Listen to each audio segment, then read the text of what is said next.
Asen, Vino, Mr. Savage, and 96 of the best solo players from around the world, and Archie, were invited to the Red Bull Contested, a LAN event in my home country of Scotland. But it was on the second day of the new Fortnite Season 3, meaning the players only had a few hours to practice and understand the new meta. Luckily, I was also hired as an analyst for the event to provide in-depth details on the new season, so not only did I get to speak to the players, but I managed to get exclusive replays from this $100,000 event. Now, Season 3 changed a massive portion of the center of the map, adding a new jungle biome. Most interestingly, this comes equipped with 9 temple vaults, 4 larger ones with more loot and 5 smaller ones. These can only be opened by solving different puzzles, and there's 3 types of these. Give item puzzles, where the door will glow a specific color and you have to sacrifice a specific item in that rarity or above in order for the door to open. Thankfully, it's really easy to get high rarity items. You can either get kinetic boomerang spawns, which are all around, get something from a hollow chest if you have a key. Just ensure you pick something that's really rubbish from these that you don't want to maybe get later. Use a very common thermal flopper, or you can just buy purple gold or exotic items from the NPCs around the jungle for around 200 gold, which works in public matches or ranked. So these doors are relatively easy to get through. The second puzzle type are the flames puzzles that require you to remember a specific pattern of flames in one part of the temple,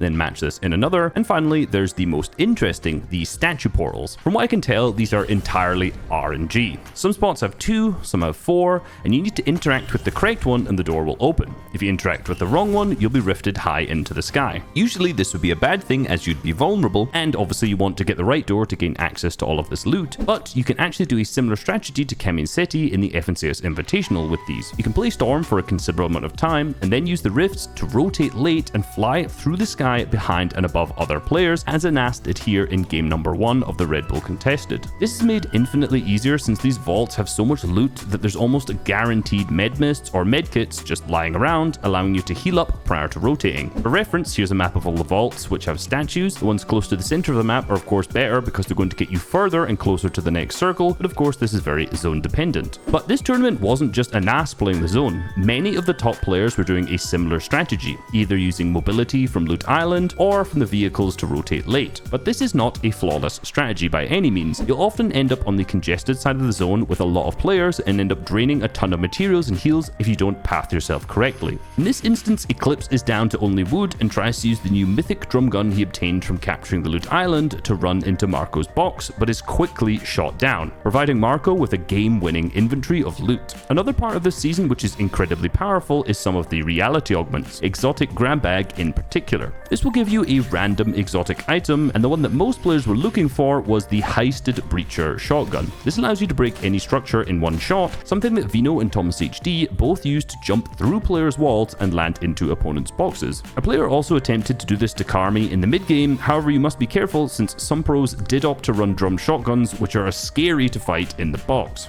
Thomas also used a combination of it and the heisted accelerant shotgun to jump through players' walls, and then switch to the Maven as a follow-up. If you haven't used this weapon, it's got a higher damage per shot than the Gold Maven, and when you hold down the fire button, the fire rate increases each shot, reaching a maximum speed of 150%. So incredibly powerful in a 1-tile radius, and particularly for zero build. The heisted breacher shotgun has actually been removed from competitive playlists, but I think the exotic grab bag reality augment is busted because you can actually still get the breacher from it. Towards the end of the game, there is a great example of why Siphon is needed in competitive Fortnite. Rabbit pops off at the background on low, picking up 2 eliminations. However, since he doesn't gain the white HP back from these, he just instantly dies in the backside of the zone. There was no way that he could have gotten out of here or clutched up in this position, so he almost had to die in this moment. And that's a real shame because this could have been a crazy clutch to win game number 1. But after getting the refresh earlier in the game, Marco had the materials to hard focus on playing height. Often players in a LAN or FNCS finals are so nervous and low in materials at this point in the game that confident players can just easily dominate the high ground. Marco took advantage of this perfectly and snagged up the first game win of the tournament. With the removal of the kinetic blade this season and no real mobility items that are a must carry in the inventory, the boomerang is ass, this meant that there was a real variety of loadouts that the pros decided to carry. Some tried to run AR, shotgun, heavy sniper, double shields, some opted for AR, shotgun, SMG, double heals, and then there's Archie. In terms of of different weapons, there's definitely a bias towards running the red eye over the flapjack for its accuracy at range, but of course that has been replaced by the NK Alpha since then,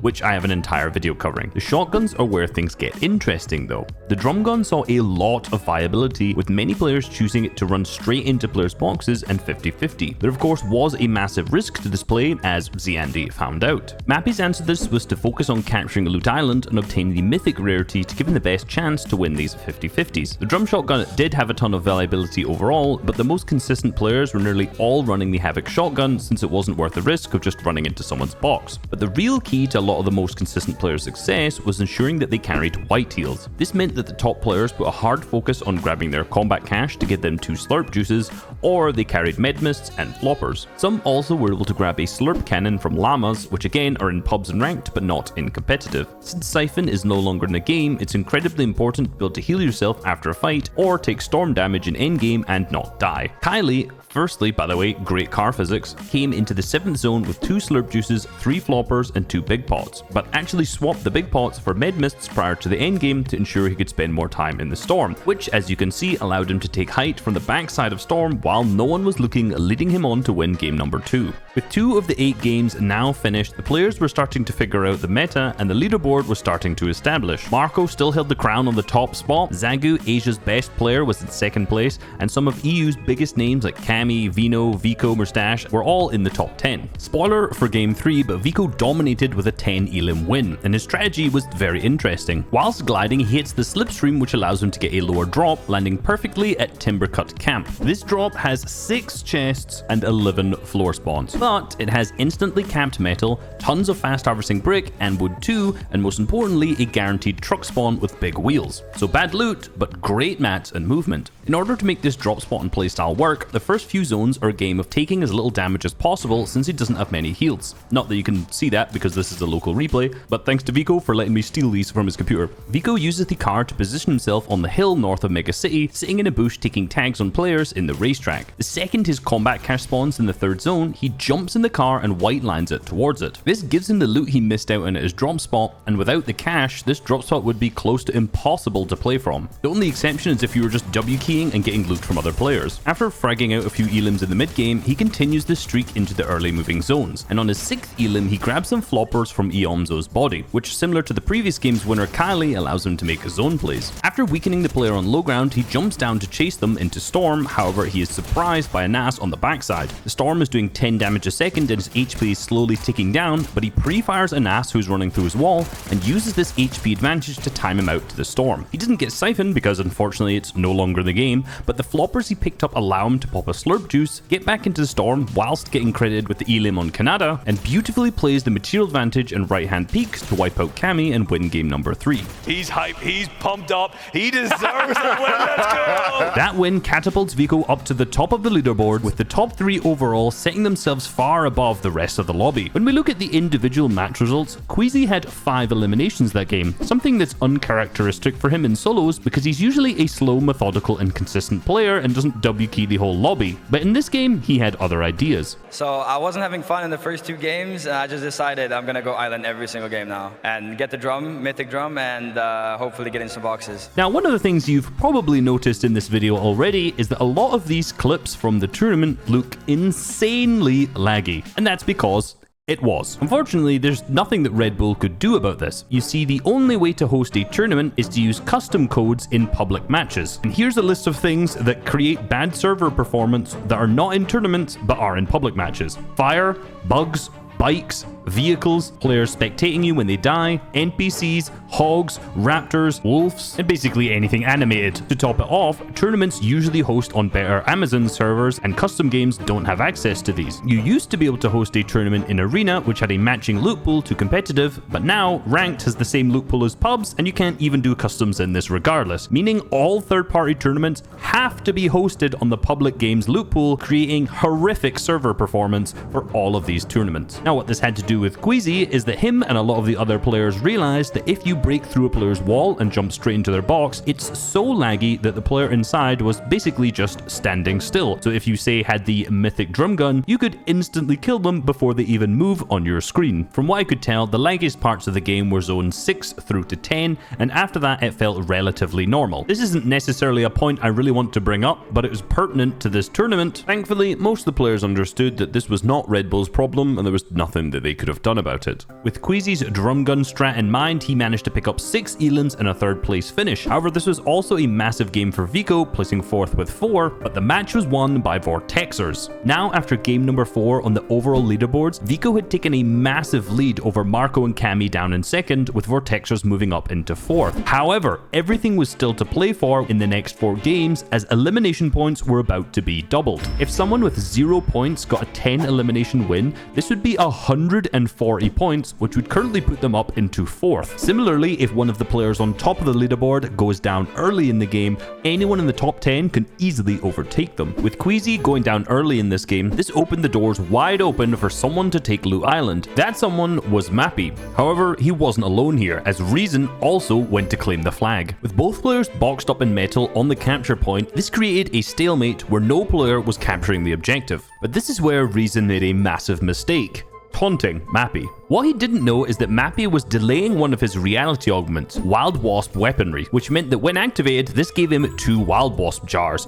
and if you throw these at a player's box, it will start to damage all of the structures. But not only that, it will end up phasing through these, going into the player's box and damaging the opponent for 8 damage a second. This is exactly what Mappy did in this engagement, stripping Reason of all of his shield to open the fight. Because both players had a lot of materials, this fight drew on for a long time, each player taking blows back and forth, but eventually Reason was alphaed off of the island, but with Mappy hot on his heels, he was wiped out of the lobby. Naturally, Mappy had to bookend this entire fight by ending it with a BM emote. This match saw Thomas HD attempt to run no shotgun in order to deal more damage to the lobby, and it didn't work, resulting in him being significantly below the threshold. He ended up with an incredible solo clutch this game, heavily utilizing one of the new mud mechanics. While mudded, if you sprint and then slide, you'll be propelled forward, and you can actually increase your speed by continually spamming crouch. Now imagine this is a bug, however Thomas HD utilized this in endgame to traverse the low ground on the moving zones that went through the new jungle biome. He ended up sliding into Vico's box, wiping him out of the lobby in 17th place, opening up the top of the leaderboard for anyone else. After having a nosebleed the entire game, Pink managed to swipe away the win in game number 5, and in fact the entire top 10 of game number 5, the first double elimination point game,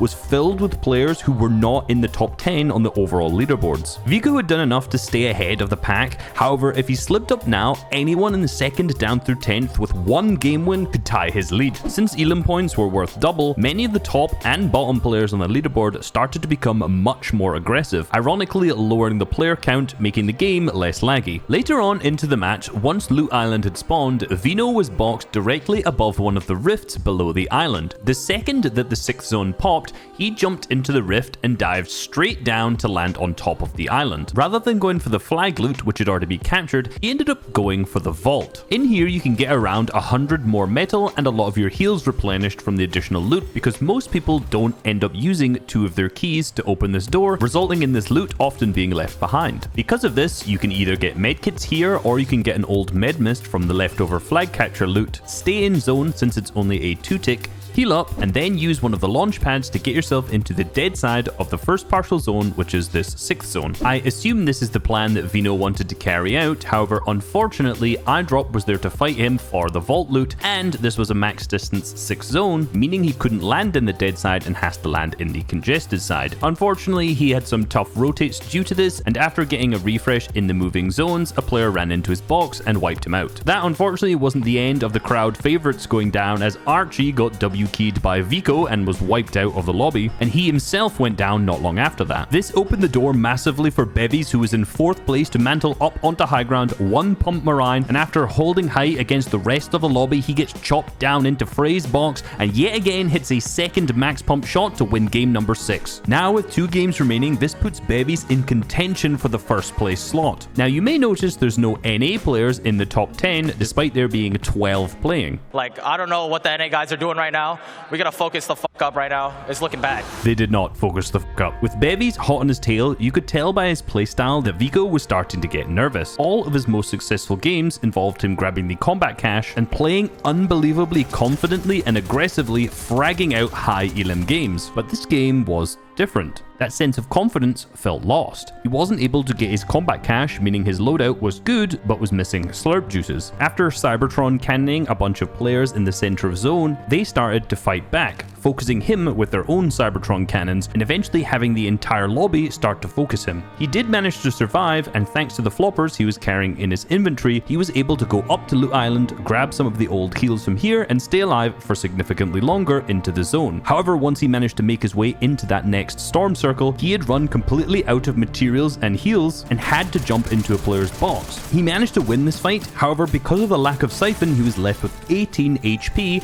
and was wiped out by a player who had Wild Wasp weaponry. To make matters worse for Vico, Vortexers, after winning game number 4, also won game number 7. Now, not only could Bevies overtake Vico, but Vortexers was close behind him as well. I was confident that Vico was going to go home with the trophy, not just because he was currently in the lead, but because I knew he was the most confident player here. He had told me over this weekend roughly 15 different times that he was going to win this entire tournament. He just had to snap back into the way he played in the first 4 games rather than playing scared. If he can't afford to stay out and open too long, you've got to think he'll get caught out, but he is looking for opportunities. Running into a box. The big 150, he does not miss those. As Vortex is still alive and kicking. Who's it gonna be? Is it gonna be Vortex? Is it gonna be Vico? We will find out very, very shortly. He needs to be careful. There's players on his wall trying to get in his face. He might go down. He will.